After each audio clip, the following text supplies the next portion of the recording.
The story was actually the big disappointment for me. I love Nolan North in this game. Nolan North is phenomenal. And I was craving, like I said, more of that dialogue that wasn't there. Greatness truly does come from small beginnings. Small beginnings.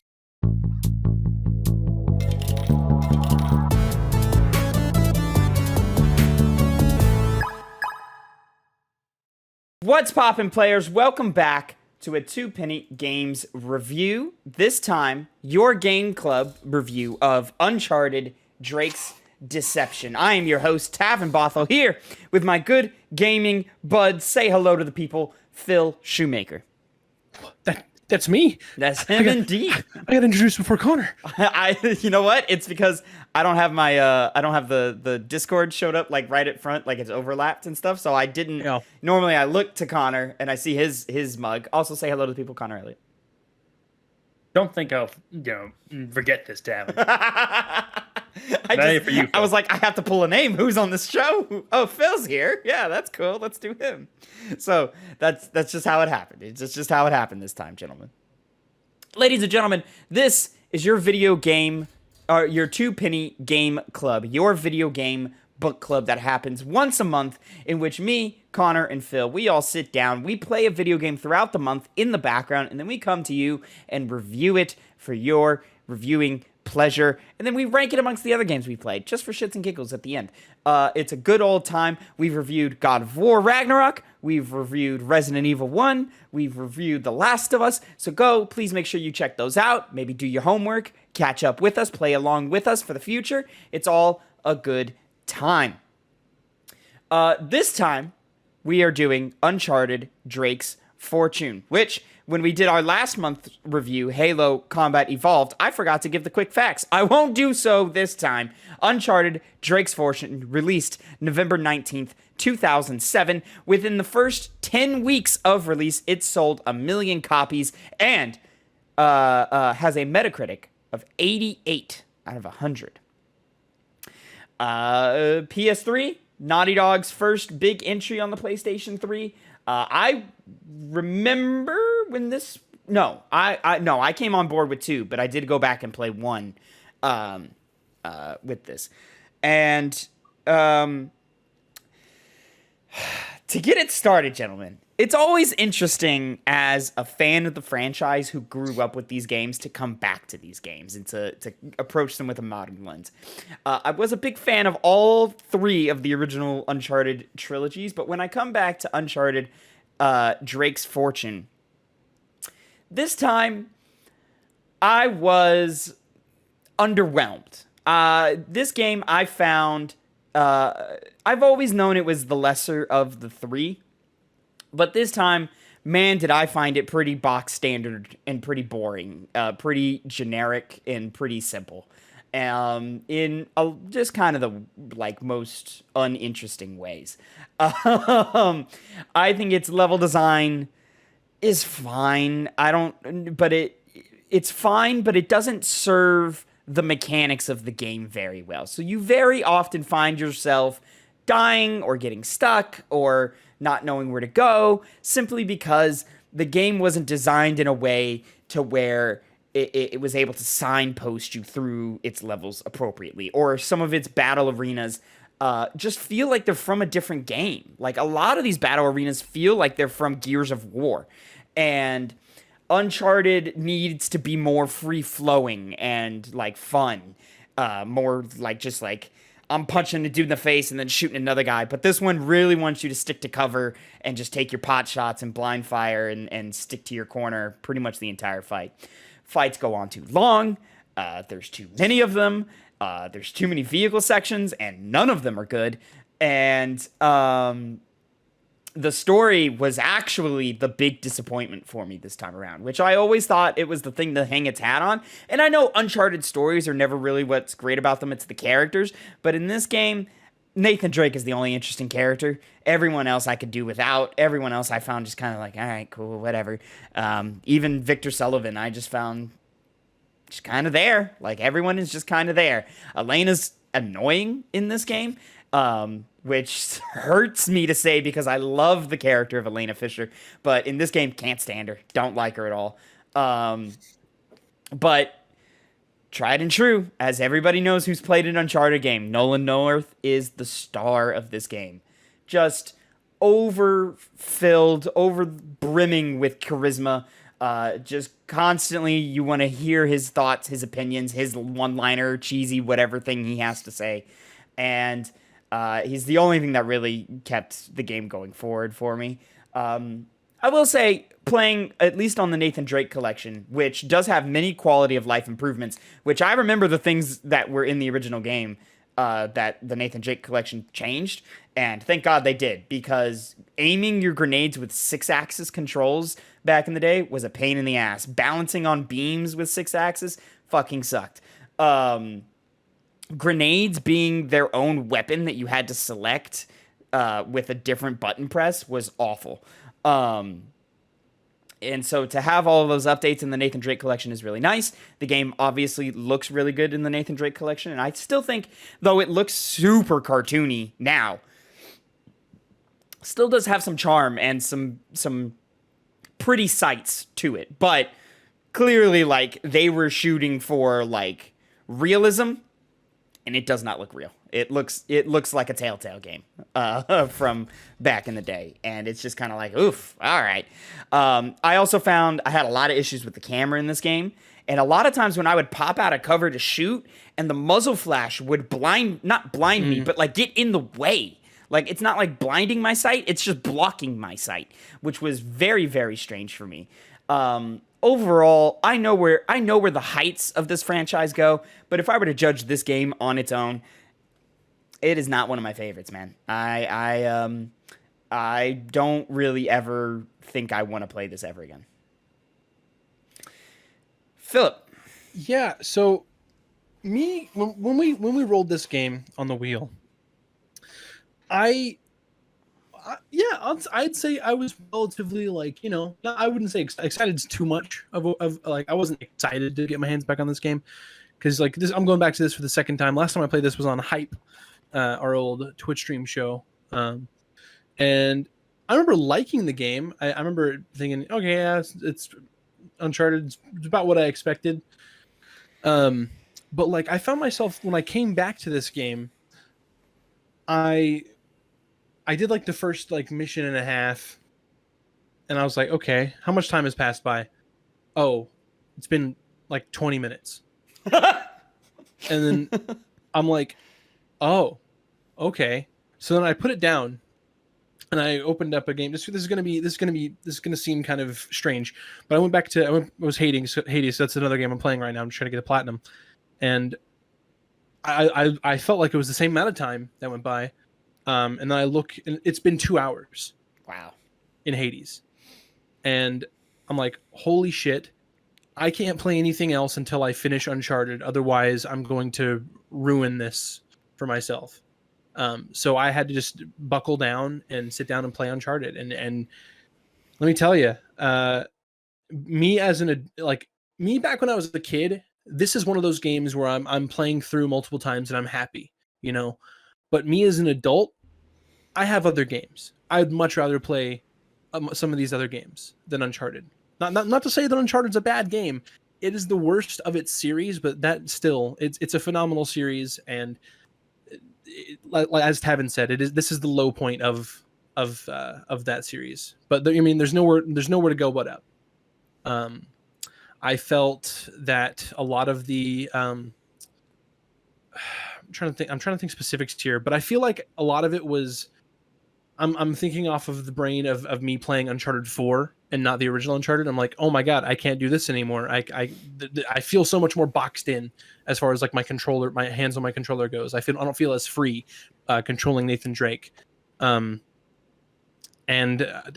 I can't help but think that goes against this game. That's detrimental for this game, and yeah, like Tavin, I don't see myself replaying this game anytime soon. I love Nolan North in this game. Nolan North is phenomenal.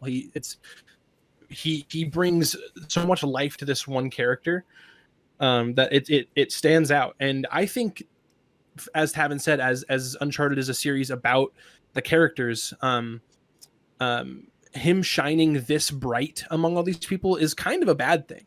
Like I want the other characters to shine through. I want to have a evil mustache twirling villain, and I don't know. I want the supporting characters of Elena Fisher and Victor Sullivan to be there with me and shine just as bright as Nathan Drake. Not enough to outshine him, but not at the fact where like Nathan Drake is center stage and that's all we see on the entire. Like he is emanating so much light in the middle of the stage to where he drowns out everybody else. And I think that's good for building up your protagonist for other characters to be improved upon in the sequels. But as this standalone game, I don't think it was so great. As much as I love Nolan North and I love Nathan Drake as a character, overall, I think it's a great game, but it's ruined by the knowledge that I have of where the series goes. Connor, You know, the funny little story. When Uncharted 2 was announced way back in the day, I was surprised because I had never heard of Uncharted before in my entire life. At that time, I was like, what is this game? Where's the first one? And I never played it. I saw it, and I was like, okay, it is the first one, whatever. I didn't have a PS3 at the time. I only played this one kind of years down the line when I was getting into the Uncharted games. And I kind of liked it. You know, I enjoyed my time with it. And I was like, okay, I'm going to start this game again, and I'm going to have that same experience. It's going to be, you know, pretty streamlined and straightforward, but at least I'll have some fun. I didn't really have that fun anymore. It was the game was never frustrating. Well, I say it was frustrating when I was playing on hard. I started to do, but then Tavin had said, well, there's no reason for you to play on hard. I was like, I'm going to do it. And after a while, when I was knocking my head against the, you know, not bad, but very bland, straightforward, milquetoast combat encounters, and they got just hard. It was just me staying in cover, peeking out to shoot, throwing grenades. That's a great word for this combat, is milquetoast. And that was my entire experience with the game. I actually have to say I enjoyed Elena Fisher in this game. I know you guys didn't really like her all that much. I found her entertaining. It gets better later in the game. I remember wanting to, before doing this review, I wanted to go back to the hype after the hype podcast we did, like a review, and go back. I never did that, but I do remember me for the entirety of the game not trusting Elena. Oh yeah, that was a thing. Yeah, like, for the entire game, the entire playthrough, he's like, "When is Elena gonna betray me? When is Elena gonna betray me?" And I was like, "This is his wife, dude." Connor, continue. Sully was actually someone I thought was going to betray, or at least my first time was going to betray them in some way. Of course, my knowledge, I knew the character wasn't going to, but the writing made it seem like that was the way they were going to go, and they were going to have this the overcoming of their relationship through this tough time of him being in a situation where he had to betray Nathan, but that didn't happen, which I think went a way to characterize Sully not as well as he does in later games, same as with Elena, but it got me to a nice start to these characters. Because one thing that I found myself wanting is the characters to interact a lot more when you were with Elena, or when you were on the mic with Sully. And the reality is, this is a game by Naughty Dog, somebody who's known for these narrative gameplays, these narrative stories that have a lot of talking, and that talking was very absent in a game where there's lots of just walking in nowhere places. You know, you're seeing the same temple ruins, you're climbing on the same platforms, and it's not aggravating. It's not done in a way that slows down gameplay, which why I would say I enjoyed it way more than I would Arkham City, Arkham Asylum, where I felt like I was slowly being dredged through this entire game that's very standard and bland. At least this one goes by at a fast pace. And even though it's an average gameplay experience, you're not exactly, you know, spending a large time playing and beating this game, which is why I kind of just stuck with it, beat it in, you know, 2-3 days. It was basically the only game I played, and I could just wipe my hands of it. But I didn't hate my time in this game, but I realized that it is the foundational work for the rest of the Uncharted series and the narratives that it provides, and Naughty Dog's catalog going forward with games like The Last of Us. It was the establishment of that baseline, and I was craving, like I said, more of that dialogue that wasn't there, but I know it is going to be in subsequent Uncharted games and Naughty Dog games as a whole, which it was an interesting thing, at least, to play this game and experience the beginning of this, you know, wave of games that would soon to be coming out, thanks to Naughty Dog's efforts at narrative storytelling. So even though it didn't catch me that well at all, because the villains were boring, the plot itself was pretty bland, this entire theme of reclamation of one's, you know, ancestry with Francis Drake didn't really go anywhere, and it seemed like it was just, that's my ancestor, and he died doing the thing that I'm doing, and I beat it, and I did it. But then, you know, it's it's a standard, very generic game at the time that I wouldn't like you said, Tavin. If I was told to expect greatness from this game coming forward, this franchise, I would be in serious doubt based off the first game. Well, Connor, with this game, greatness truly does come from small beginnings. Small beginnings. It does, Very yes. true. Sic Parvis Parvis Magna, baby. Yeah, Magna. That's a great tattoo. I'm gonna get that tattooed. This was the first game because I knew just because of scheduling that by the time I beat it, I was like, we are not going to be able to review, and it's gonna be some time. So I took notes as I was playing in my final play session or whatever, and a lot of it is some stuff that I've already said, kind of boring. The shooting I found kind of sloppy. I did not feel like the bullets were going where my marker was. Not very tight. Not very tight. And it didn't ever feel like it was it's not that like I felt like it was missing or anything. Like I would hit, but it'd be like, "Oh, I thought that was a headshot, but you're telling me it was a shoulder." Okay. All right, sure, whatever. And it was just constantly that. The AK-47 is useless. Like, just a fucking piece of trash gun. But what is interesting is the twist that happens when we stop fighting normal dudes and we start fighting the little monkey men. Weird, like, demon things. Yeah.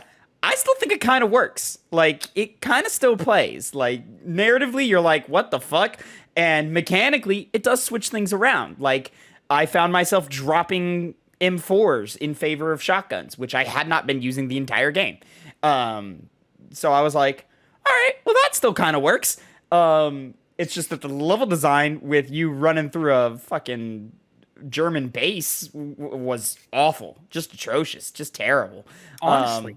I got lost so many times. I was like, where am I fucking going? Like, I've passed this one dead guy getting electrified 6 times. Where am I supposed to be? Very weird part of the game to have the Nazi base come. It feels very out of place. That and that level. Like, I get it narratively, it made sense in a way, but it was just so... It's gotta be like a... You're talking coming from the cave to the boat? Yeah, to like just like the huge boat things, which also like platforming wise did not feel good to navigate through too. I just got to imagine it's just that like let's put the player in a dark claustrophobic environment so that these melee focused enemies can chase them and can creep them out and scare them, and it did not come together. So whereas you say where you say that did work for you, like switching from the gun holding enemies to the like weird demon things, what doesn't work for me is the random villain swap at the very end. That's weird. Where we go from this one like mustache twirling evil guy, like, oh yeah, I'm rich, I'm collecting all of this fine things, I'm going to get this treasure, and then he's betrayed by his like second in command guy, who's like who he hired to like get him here and get him through all this. No real setup, not enough time spent with those characters to care, and also how forgettable are these villains? Holy shit! I can't. We just played this game. I don't remember what they're fucking called. Like, neither do I. I don't remember their names. What was it? It's Navarro, Roman. Gabriel Roman. Gabriel Roman. That sounds right. I think that's it. I'll say playing through Eddie. Eddie Raja. Eddie was fun though. Eddie's fun. Yeah. I liked Eddie. I like Eddie Raja. Yeah.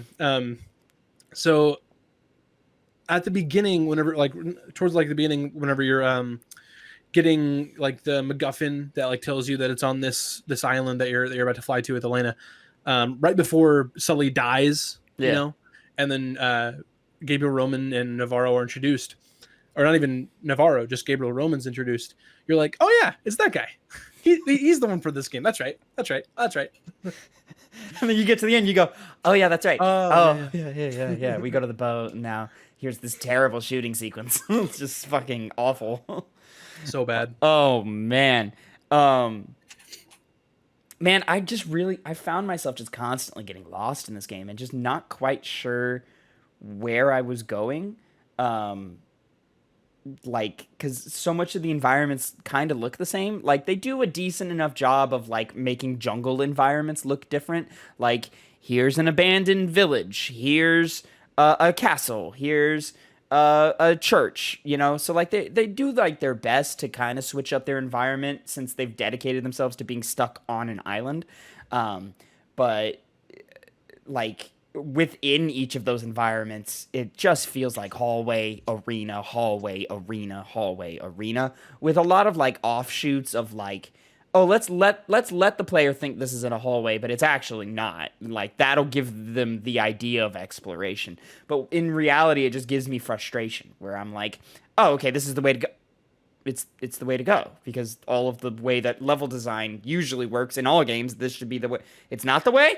There's nowhere to go, so it can't be the way. Let me turn around. It's this. All right, fine. Yeah, it's this way. Okay, sure, fine. And you guys, I feel bad for you. I've played this game a number of times. I can't imagine. There's got to be some areas where I'm like, there's no way they know to do this one tiny thing and to continue going forward. Like almost to the point of like, man, if this was my first time playing, I would probably look up a guide of like, where the fuck do I go? Did you guys have any issues like that? I think I had one, but I can't even remember what it was.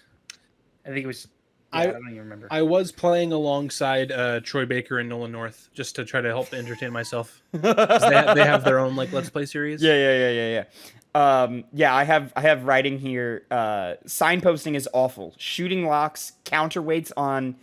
Specifically, I point out when in the second jet ski segment, the counterweights to lower the gate that you have to shoot, like. Totally not something that they like well explain at all. I mean, I guess granted, like eventually the game goes, "Hey, look here, stupid," and they give you like the press up on D-pad to get a hint.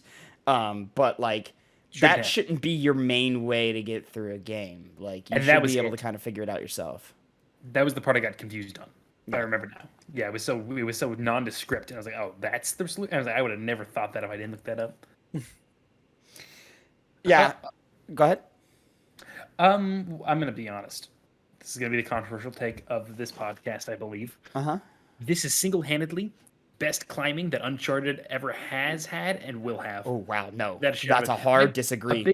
Here's what I hate You're saying over Uncharted 4? Over any of them, bro. Uncharted 4 is the worst. I hate climbing in that game so badly because it does the thing over and over and over, where it's like, this thing's, Nathan Drake almost fell. Oh, I have that problem in 3. That's just Uncharted. 3. I have that problem in 3, where everything breaks in 3. Everything he touches in 3 breaks, and I'm like, all right, come on. And that's the thing. It happens in all the Uncharted except this one. It's just like, it looks janky and less realistic, which I don't care about. It does happen in this one, but in this one they do the, you better hurry up and get to the other side. Like exactly. But see, that's the thing. It never hampers gameplay and getting from place to place and extends the gameplay. It just makes it quicker, which in the other games, I want to get to the more interesting things. I don't want to climb and experiencing the same exact climbing fiasco of him. See, I see it totally differently, where like to me it plays as like, here's some visual, like something dynamic visually happening, so that you're not bored by the simple inputs of holding left and pressing X. Yeah, and then you might as well just jangle keys in front of my face.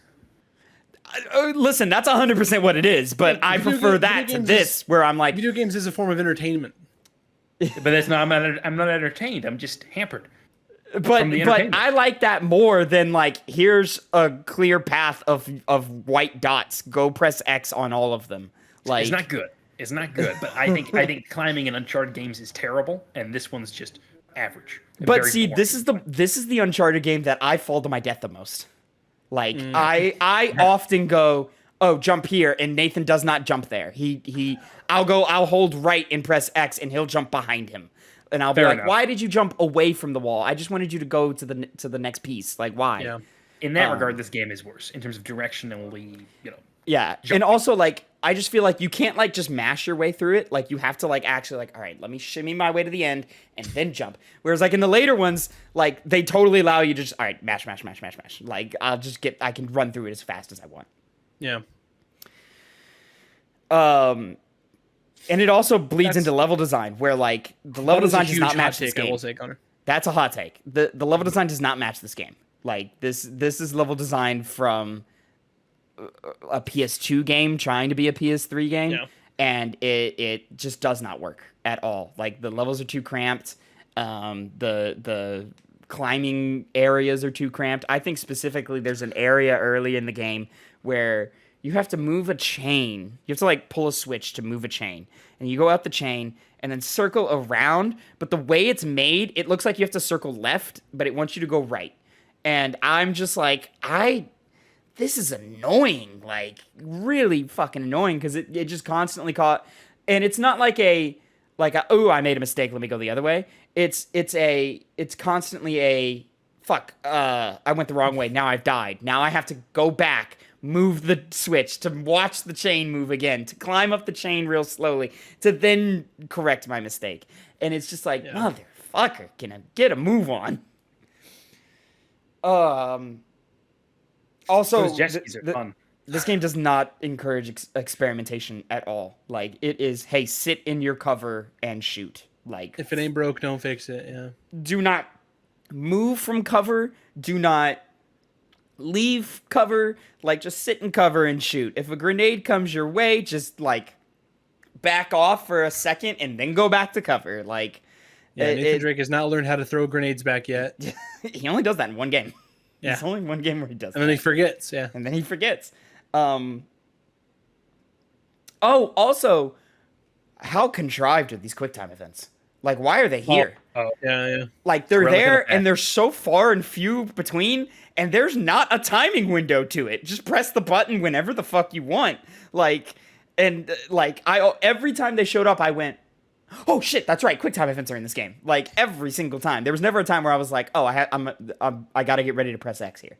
Like, it just never felt dynamic. It always felt like you just did that for a kill gate. Like, I think that was supposed to kill me, and it didn't because your thing is so wide. But yeah,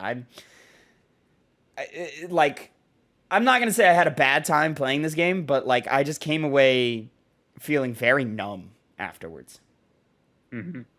Yeah, it's just a streamlined basic game from the 2000s where there was many of them like it. This one just was one of the ones that That's where I get like the thought where like if I'm a kid and my parents bought this game for me, I'd be happy playing it over and over and over.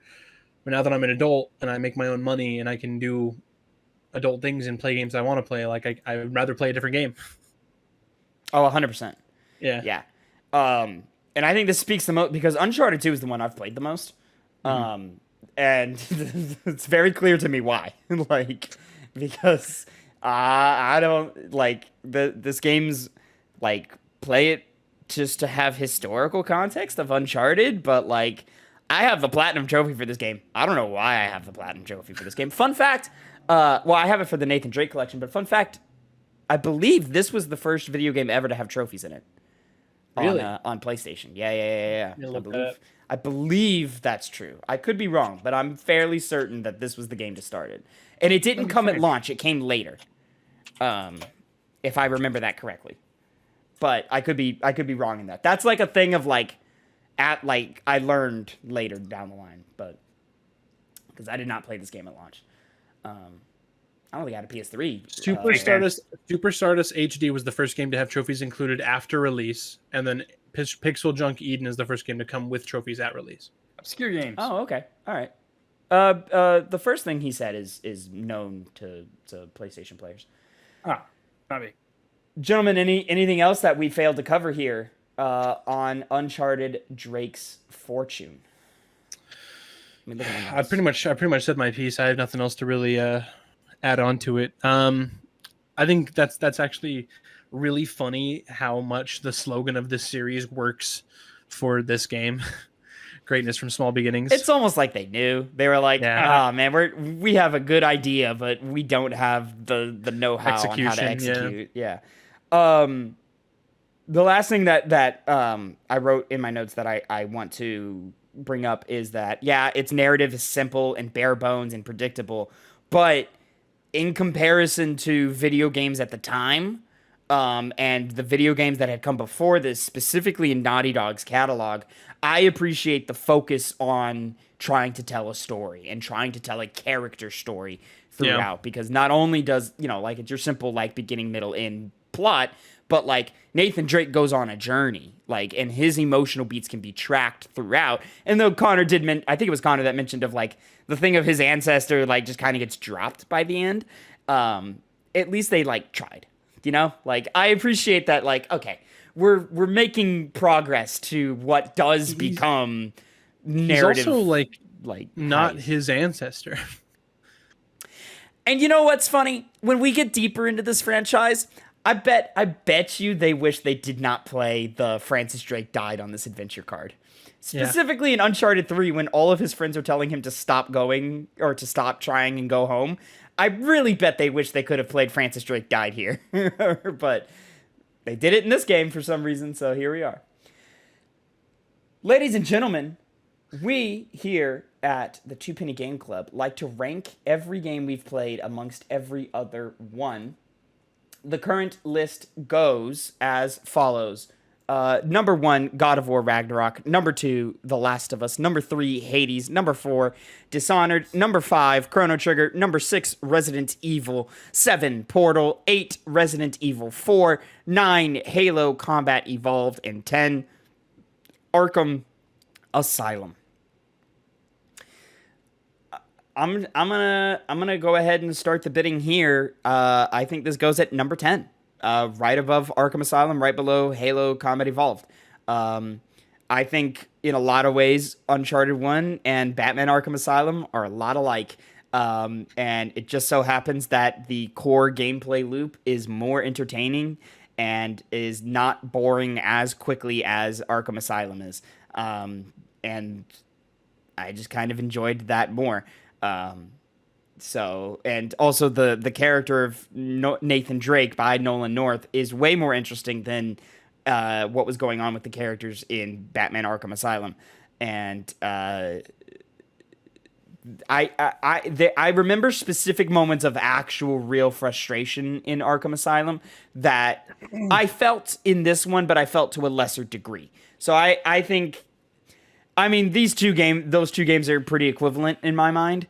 But I would rather revisit Uncharted than Arkham, even though I don't want to revisit either.